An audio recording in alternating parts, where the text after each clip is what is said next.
Hello everyone, स्वागत है आपका फिर से अपने चैनल दक्षा नर्सिंग एकेडमी पर। तो आज हम अपने एनक्लेस के नेक्स्ट जो 10 क्वेश्चन हैं वो डिस्कस करने वाले हैं। इससे पहले की वीडियो में हमने भी 10 क्वेश्चन जो डिस्कस किए थे वो आपको अच्छे लगे होंगे। और जिन स्टूडेंट्स ने अभी तक चैनल को सब्सक्राइब और शेयर नहीं किया है वो जल्दी से कर लें, क्योंकि जब तक आपके अभी जो एग्ज़ाम्स होने वाले हैं अब हम कंटिन्यू जो एनक्लेस बेस्ड क्वेश्चन हैं वो करते रहेंगे। तो आज के हम जो 10 क्वेश्चंस है वो डिस्कस करना स्टार्ट करते हैं। फर्स्ट क्वेश्चन है आपका, वो स्क्रीन पर आपको दिख रहा होगा, वो क्या है? What is a nurse's responsibility when administering prescribed opioid analgesic? Select all that apply. First है इसमें count the client's respiration. Second, document the intensity of the client's pain. Third, withhold the medication if the client reports pruritus. Fourth, verify the number of doses in the locked cabinet before administering the prescribed dose. Fifth, discard the medication in the client's toilet before leaving the room if the medication is refused. तो question में आपसे क्या पूछा गया है कि अगर opioid analgesic nurse को देना है तो उसकी नर्स रिस्पॉन्सिबिलिटी क्या होगी। तो सबसे पहले जो ऑप्शन में क्या दिया हुआ है कि उसको क्लाइंट के रेस्पिरेशन को काउंट करना है। दूसरे में क्या है कि जो इंटेंसिटी क्लाइंट की पेन की जो इंटेंसिटी है उसको डॉक्यूमेंट करना है ओपियोइड एनाल्जेसिक देने से पहले। और थर्ड में क्या है कि अगर क्लाइंट को प्रूराइटिस होता है, रिपोर्ट करता है क्लाइंट, तो मेडिकेशन को विदहोल्ड करना है, नहीं देना है मेडिकेशन को। फोर्थ में क्या है कि जो नंबर ऑफ़ डोजेज़ को वेरीफाई करना है जो लॉक्ड कैबिनेट में रखी गई हैं before administering the prescribe dose. और फिफ्थ है कि अगर जो क्लाइंट है मेडिकेशन को रिफ्यूज़ कर देता है तो नर्स को क्या करना है, मेडिकेशन जो क्लाइंट के टॉयलेट में ही डिस्कार्ड कर देना है। तो इसमें जो आंसर है उस आपको सभी सेलेक्ट करने हैं जो आपको करेक्ट लग रहे हैं। तो इसमें जो करेक्ट आंसर है आपका वो कौन सा है? फर्स्ट भी है, फर्स्ट होगा काउंट द क्लाइंट्स रेस्पिरेशन। उसके बाद सेकंड भी इसमें सेलेक्ट करना है, document the intensity of the client's pain. और fourth option, verify the number of doses in the locked cabinet before administering the prescribe doses. तो ये आपके आंसर करेक्ट हैं, ये सभी आपको सेलेक्ट करना है। आंसर 1, 2, 4 आपके करेक्ट हैं। 1 किस लिए है कि जो ओपियोइड एनाल्जेसिक है उससे रेस्पिरेटरी डिप्रेशन हो सकता है, इसलिए जो रेस्पिरेशन को मॉनिटर करना भी ज़रूरी है before giving the analgesic, opioid analgesic. तो उनको देने से पहले रेस्पिरेशन को मॉनिटर करना है, काउंट करना है।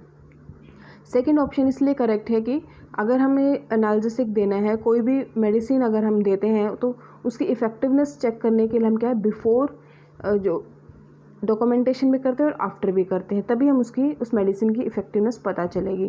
तो यहाँ पे ओपियोइड एनाल्जेसिक की बात हो रही है, तो हम पहले उसको देने से पहले भी इंटेंसिटी ऑफ पेन को डॉक्यूमेंट करेंगे, कितना उसकी पेन की इंटेंसिटी क्या है वो भी डॉक्यूमेंट करेंगे देने से पहले भी, और बाद में भी उसकी इंटेंसिटी को डॉक्यूमेंट करेंगे। और फोर्थ ऑप्शन इसलिए करेक्ट है कि नंबर ऑफ़ डोजेस को, जो ओपियोइड्स होते हैं आपने पढ़ा होगा, ओपियोइड्स को हम क्या है डबल लॉक में रखते हैं, डबल लॉक एंड की में रखा जाता है ताकि हम ड्रग एब्यूज़ को हम प्रिवेंट कर सकें, उसको हम रोक सकें। इसलिए जो ये फोर्थ ऑप्शन भी आपको सिलेक्ट करना पड़ेगा कि verify the number of doses in the locked cabinet. Means dose को देने से पहले उनकी जो नंबर ऑफ़ डोजेज़ है वो आपको दोबारा से वेरीफाई करनी है, काउंट करनी है कि उतनी अमाउंट में, उतने नंबर में वो जो डोजेज़ आपके सामने प्रेजेंट हैं।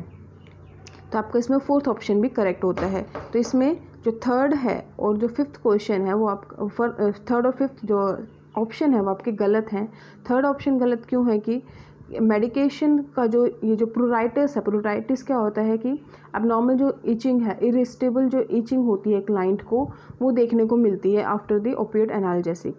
तो जो अनकंट्रोलेबल इचिंग हो सकती है, तो इसके लिए हम एक नॉर्मल जो साइड इफ़ेक्ट है हम इसका मान सकते हैं। तो इसके लिए मेडिकेशन को विदहोल्ड करना ज़रूरी नहीं होता है। और फिफ्थ ऑप्शन इसलिए गलत है क्योंकि अगर जो मेडिकेशन क्लाइंट रिफ्यूज़ करता है तो उसके सामने हम टॉयलेट में मेडिकेशन को डिस्कार्ड नहीं करते। अगर हम ओपियोइड एनाल्जेसिक की बात करें तो ओपियोइड्स को हमेशा दूसरी जो नर्स है उसके सामने वो डिस्कार्ड करेगी। तो दूसरा जो पर्सन है, विटनेस होना चाहिए, उसके सामने ही हम मेडिकेशन को रिफ्यूज़ करते हैं। इसलिए 1, 2, 4 इसके करेक्ट आंसर हैं, इन सभी को आप सेलेक्ट करेंगे। नेक्स्ट क्वेश्चन की ओर बढ़ते हैं। नेक्स्ट क्वेश्चन है आपका, A nurse is teaching an adolescent about type 1 diabetes and self-care. Which client questions indicate a need for additional teaching in the cognitive domain? Select all that apply. इसमें first है what is diabetes, second option what will my friends think, third how do I give my self an injection, fourth can you tell me how the glucose monitor works, fifth how do I get the insulin from the vial into the syringe. तो यहाँ पे questions में आपके क्या था कि एक जो नर्स है वो एक एडोलसेंट को टीचिंग प्रोवाइड कर रही है किसके बारे में, अबाउट द टाइप 1 डायबिटीज़ और सेल्फ केयर के बारे में टीचिंग प्रोवाइड कर रही है। तो इसमें जो क्लाइंट का जो क्वेश्चन है, कौन सा ऐसा क्वेश्चन इन पांचों ऑप्शन में से कौन सा ऐसा क्वेश्चन है, कौन सा ऐसा स्टेटमेंट है जिससे नर्स को लगता है कि कॉग्निटिव डोमेन के बारे में एडिशनल टीचिंग देने की ज़रूरत है। तो आपको इसमें से वो सारे सिलेक्ट करने हैं जो अप्लाई होते हैं, सिलेक्ट ऑल डैट अप्लाई। अगर जहाँ पे ये लैंग्वेज होती है, स्टेटमेंट होता है, वहाँ पे आपको ध्यान रखना है कि एक से ज़्यादा भी जो है आंसर आपके राइट हो सकते हैं, करेक्ट हो सकते हैं। तो इसमें आपको सेलेक्ट करना है कि कौन कौन से होते हैं। तो ध्यान दीजिए, कोग्निटिव डोमेन की बात की है, उससे रिलेटेड आपको देखना है कि कौन सा ऐसा क्वेश्चन है जो इंडिकेट करता है कि नर्स को अपनी नीड में और टीचिंग की नीड अभी और भी है। तो इसमें जो करेक्ट आंसर वो क्या होगा, फर्स्ट व्हाट इज़ डायबिटीज़ और फोर्थ ऑप्शन इसमें करेक्ट है, can you tell me how the glucose monitor works. तो इसमें फर्स्ट और फोर्थ आपका क्वेश्चन है, जो आंसर है वो करेक्ट है। फर्स्ट और फोर्थ आपका जो ऑप्शन करेक्ट क्यों है, क्योंकि एक्वायरिंग नॉलेज और understanding aids in developing concept rather than skills और attitude and is a basic learning task in the cognitive domain. Cognitive domain क्या होता है कि इसमें जो क्लाइंट है वो न्यू नॉलेज को एक्वायर करता है, समझता है, न्यू नॉलेज को ग्रहण करता है ताकि अपने जो कंसेप्ट के बारे में वो क्लियर हो सके। उसको हम क्या बोलते हैं, कोग्निटिव डोमेन। तो कोग्निटिव डोमेन की बात की थी, तो कोग्निटिव डोमेन को सिर्फ ये दो ही ऑप्शन शो करते हैं कि उसमें वो डायबिटीज़ के बारे में जानना चाहता है, फर्स्ट ऑप्शन के अंदर डायबिटीज़ क्या होती है उस कंसेप्ट के बारे में वो क्लियर होना चाहता है, और फोर्थ में क्या है कि किस तरह से जो है tell me how the glucose monitor works, means glucose का जो है जो रोल है उसको वो समझना जा रहा है। तो इन दोनों स्टेटमेंट से कोग्निटिव डोमेन को का पता चलता है। बाकी जो आपके ऑप्शन है वो गलत क्यों है। सेकंड में क्या है, what will my friends think, वो सोच रहे हैं कि मेरे फ्रेंड्स क्या सोचेंगे मेरे बारे में, कि टाइप 1 डायबिटीज़ है उसको, तो उसके फ्रेंड्स क्या सोचेंगे। तो ये स्टेटमेंट किसको शो कर रहा है, अफेक्टिव डोमेन को। Values and self realization are in the affective domain. और थर्ड में क्या है, how do I give my self an injection, कि वो मैं अपने आप को किस तरह से इंजेक्शन दूंगा। और ये स्टेटमेंट किसको शो करी है, साइकोमोटर डोमेन। जो हमारे पास 3 टाइप्स के डोमेन हो गए हैं। कॉग्निटिव डोमेन जो किसको शो करेगा, अगर जो क्लाइंट है वो नॉलेज और को एक्वायर करना चाहता है, ग्रहण करना चाहता है। अंडरस्टैंडिंग अगर कहीं पे दिखे तो हम कोग्निटिव डोमेन लगाएंगे। अगर स्किल्स की बात हो तो साइकोमोटर डोमेन होगा, कुछ सीखना चाह रहा है तो साइकोमोटर डोमेन। और फीलिंग्स की बात है, यहाँ पे वैल्यूज़ की बात है तो कौन सा डोमेन होगा आपका, अफेक्टिव डोमेन। तो यहाँ पे फर्स्ट और फोर्थ आपका करेक्ट आंसर है। नेक्स्ट क्वेश्चन है आपका, a health care provider describes an IV infusion ampicillin 375 mg every 6 hours. The drug is supplied as 500 mg of powder in a vial. The directions are to mix the powder with 1.8 ml of diluent which yields 250 mg per ml. How much prepared solution should the nurse administer? Record your answer using 1 decimal place. अब इस question को आप ध्यान से पढ़िए, इसमें आपको confuse करने के लिए बहुत कुछ दिया हुआ है, बट आपको कंफ्यूज नहीं होना है। आपके माइंड में होना चाहिए क्वेश्चन पढ़ते कि कौन सा फॉर्मूला यूज़ होगा, और फिर उस फॉर्मूला के हिसाब से आपको देखना है कि कहाँ से आपको क्या चीज़ मिल रहा है। तो आपको क्वेश्चन पढ़ के लगा होगा कि कौन सा फॉर्मूला यूज़ हो रहा है, डिज़ायर डोज डिवाइड में कौन सा होगा, अवेलेबल डोज इनटू क्वांटिटी। तो ये फॉर्मूला आपको यहाँ पे पुट करना है। अब डिज़ायर्ड डोज से तो आपको पता लग रहा है कि डिज़ायर्ड में क्या है कि जो हेल्थ केयर प्रोवाइडर ने कितनी प्रिस्क्राइब की है, एम्पिसिलिन इन्फ्यूज़न कितना दिया है, 375 mg एवरी 6 आवर्स देना है। ये तो आपकी हो गई डिज़ायर्ड डोज। तो न्यूमरेटर में आप ऊपर में आप लिखोगे 375 mg। अब डिनोमिनेटर की बात हो गई कि डिनोमिनेटर में आपकी अवेलेबल डोज कितनी है वो आपको देखना है। अवेलेबल में आप देखिए इसमें क्या लिखा हुआ है कि जो ड्रग है वो वायल कितने की है, 500 mg का पाउडर है, उस वायल के अंदर 500 mg है वो पाउडर है, मीन्स वायल वो 500 mg पाउडर की है। और उसमें डायरेक्शन क्या दी है कि उस पाउडर में कितना डाइल्यूटेंट डालना है, 1.8 ml डाइल्यूटेंट डालना है। डाइल्यूटेंट डालने के बाद जो आउटकम क्या आएगा, रिजल्ट क्या आएगा कि वो जो वायल में कितना होगा, 250 mg पर ml आपको मिलेगा। कितना है, 250 mg पर ml आपका जो है रिज़ल्ट निकलेगा। तो अब इसको आप जो अवेलेबल डोज अब इसमें से आप कौन सी मानोगे। अब ये सिर्फ जो ये 1 डाइल्यूटेंट को आपको अलग से दिया है, पाउडर अलग से दिया है, ये कंफ्यूज करने के लिए दिया है। आप इसका जो अवेलेबल डोज है वो क्या मानोगे, 250 mg पर ml मानोगे। तो नोमिनेटर में अगर ऊपर आप डिज़ायर्ड डोज में 375 और नीचे 250 रखते हो और इनटू में क्वांटिटी कितनी है आपकी 1.8 ml, सॉरी क्वांटिटी में आपको कुछ नहीं रखना है, 1 ही रखना है क्योंकि इसका रोल कुछ है ही नहीं है। तो 375 डिवाइड में 250 आप रखते हैं तो आपका आंसर कितना आता है, 1.5 ml। आप इसको कैलकुलेट करेंगे तो इतना ही आपको मिलेगा। 375 और 250 को आपको डिवाइड करना है तो 1.5 ml आपको मिलेगा। क्वांटिटी में आपको 1 रखना है क्योंकि आपने कितना रखा है, 250 mg पर ml है, तो क्वांटिटी में आपका 1 आएगा। तो इस तरह से आपका ये क्वेश्चन सॉल्व होगा। तो आंसर में आपका 1.5 ml यहाँ पे मिलेगा। नेक्स्ट क्वेश्चन की ओर बढ़ते हैं। नेक्स्ट क्वेश्चन क्या आपका, how can a nurse best evaluate the effectiveness of communication with a client.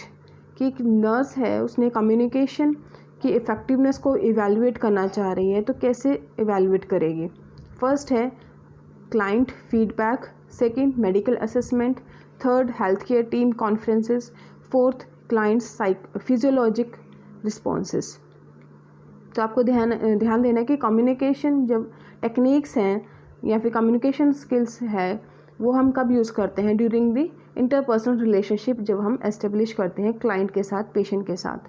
तब उसके जो IPR बनाते हुए, इंटरपर्सनल रिलेशनशिप बनाते हुए जो उसने कम्युनिकेशन स्किल्स का यूज़ किया है उसकी इफ़ेक्टिवनेस को किस तरह से इवैल्यूएट करेगी।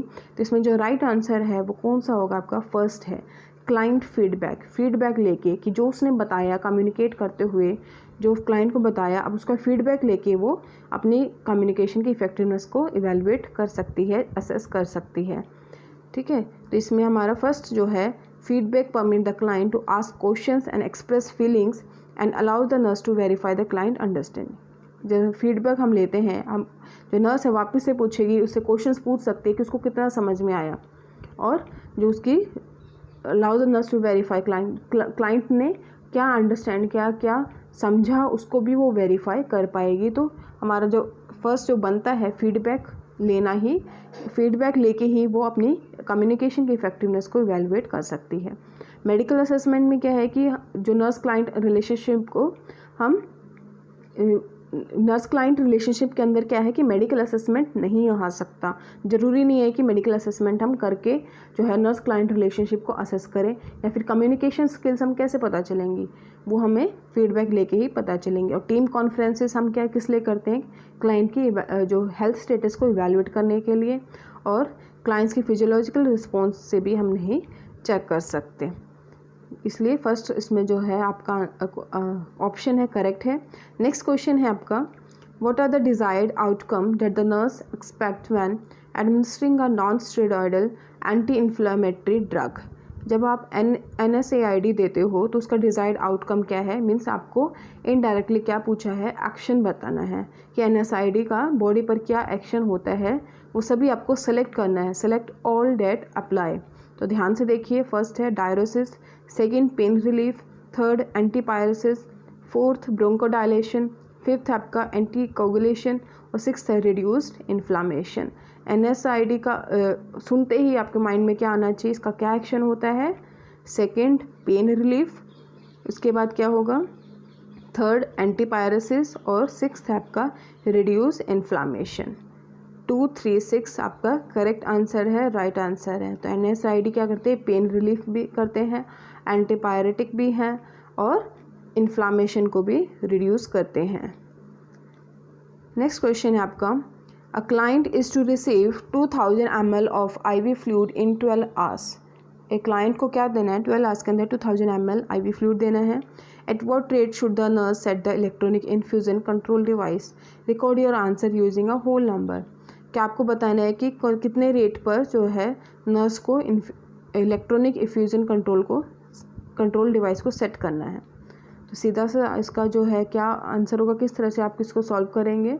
सिंपल है एकदम, आपको वॉल्यूम दिया हुआ है और आवर्स दिया हुआ है, तो रेट निकालना है, तो दोनों को हम डिवाइड कर देंगे। तो 2000 ml डिवाइड बाई 12 आवर्स, तो आपका आंसर कितना आता है 167 ml पर आवर, क्योंकि आवर्स में ही पूछा ml पर आवर में देना है, तो सीधा सीधा हम जो है इसको डिवाइड कर देंगे, तो आपका आंसर आएगा 167 ml पर आवर। डेसिमल में आता है अगर 166.6 अगर आपको आएगा तो आप इसको क्या कर सकते हो 167 मान सकते हो। ठीक है, इसके लिए इसका आंसर क्या है 167 ml per hour. Next question है आपका, what are the clinical indicators that a nurse should identify when an IV has infiltrated, select all that apply.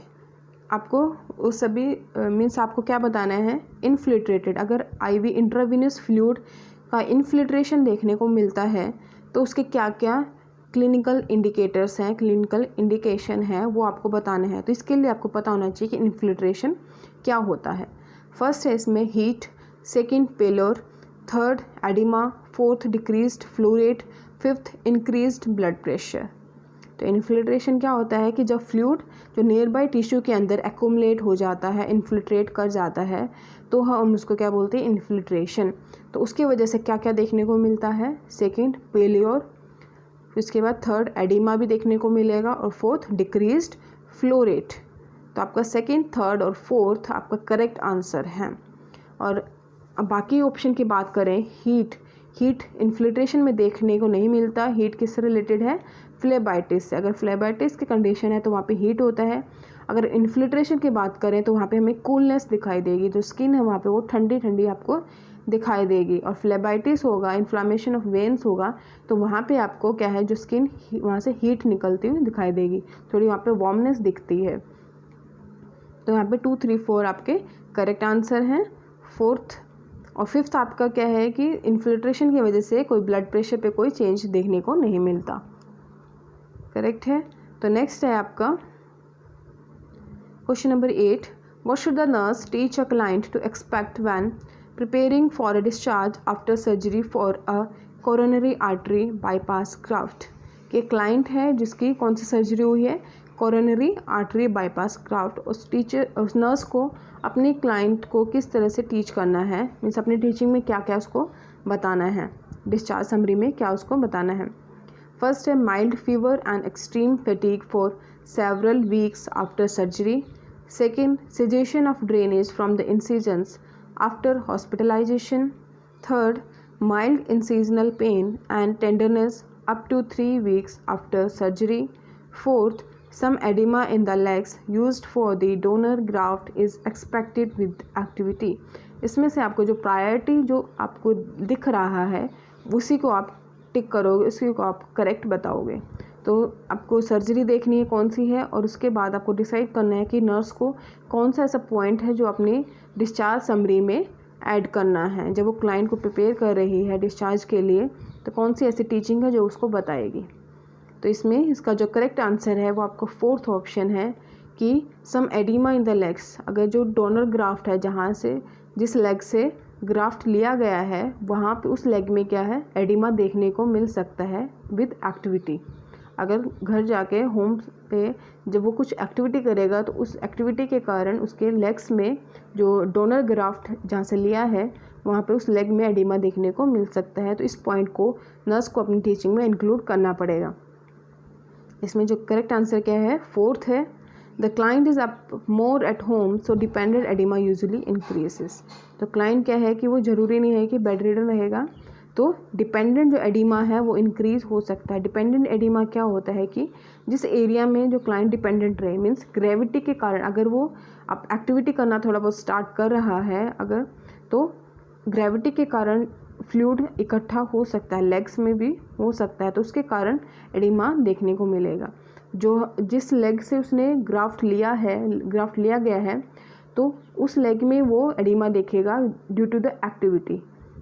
तो इसको हम क्या बोलेंगे, डिपेंडेंट एडिमा। डिपेंडेंट एडिमा क्या होता है कि जो ग्रेविटी की वजह से एडिमा देखने को मिलता है। और फर्स्ट ऑप्शन आपका इसलिए गलत था कि this should not be expected, means home घर जाके जब उसको डिस्चार्ज करने के बाद फीवर या फिर जो एक्सट्रीम फैटिगनेस देखने को नहीं मिलनी चाहिए। दूसरा है कि सिजेशन ऑफ ड्रेनेज, जो ड्रेनेज है वो आपको आफ्टर हॉस्पिटलाइजेशन दिख सकता है, मीन्स आपको जैसे वो डिस्चार्ज होने के बाद भी कुछ ड्रेनेज साइड से दिख सकता है। तो किस तरह का ड्रेनेज मिलता है, सीरोसैंग्विनस ड्रेनेज मे परसिस्ट आफ्टर डिस्चार्ज। सीरोसैंग्विनस क्या होता है कि serum with small amount of blood, दोनों मिक्स होते हैं सीरम और ब्लड, उसको हम बोलते हैं सीरोसैंग्विनस। और थर्ड में क्या है, mild incisional pain and tenderness up to 3 weeks, तो ये हमें लॉन्गर टाइम तक भी दिख सकता है। तो इसलिए फोर्थ जो आपका है वो करेक्ट आंसर है। नेक्स्ट क्वेश्चन है, a client admitting history indicates sign of akathisia, what clinical finding should the nurse expect when assessing for akathisia. तो आपको पता होना चाहिए तो ये एकैथसिया क्या होता है। तो अब इसमें जो साइन ऑफ एकैथसिया वो बताने हैं। फर्स्ट है facial tics, second motor restlessness, third maintaining a body position for hours, fourth repeating the movement of another person. तो आपको साइन ऑफ एकैथसिया वो बताना है कि कौन से फाइंडिंग है जिससे जो है लगता नर्स एक्सपेक्ट कर रही है एकैथसिया को असेस करने में। फर्स्ट है फेशियल टिक्स। फेशियल टिक्स क्या होता है कि जैसे इनवॉलेंट्री जो मूवमेंट है वो क्लाइंट जब करता है। सेकेंड है motor restlessness, maintaining a body posture for hours, repeating the movement of another person. इसमें जो करेक्ट आंसर है वो आपका क्या होगा, सेकेंड, मोटर रेस्टलेसनेस।